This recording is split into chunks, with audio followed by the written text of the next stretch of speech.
Ονειρευόμουν να συμβεί κάτι τέτοιο και για τους άντρες. Είναι τόσα καλοκαίρια που σε βλέπω στο νησί και φαντάζομαι πως είμαστε μαζί.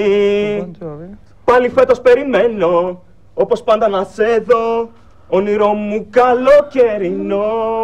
Για φαντάσου, να μου πεις είμαι δικιά σου και να πίνω τα φιλιά σου στην υγειά σου. Να σας πω κάτι.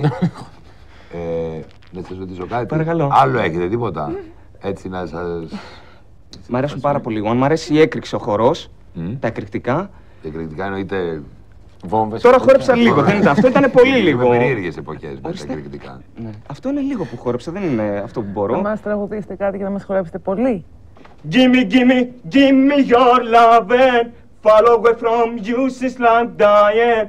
Don't you leave me, stab me in the dark. Give me your love and give me.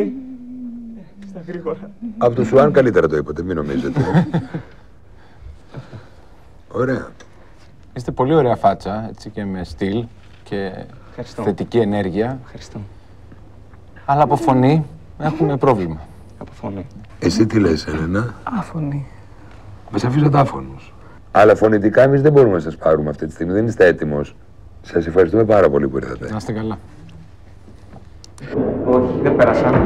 Δεν τους άρεσε πολύ η φωνή μου, αλλά θα γίνει θέμα. Μείναν άναυδοι με το χορευτικό. Άναυδοι.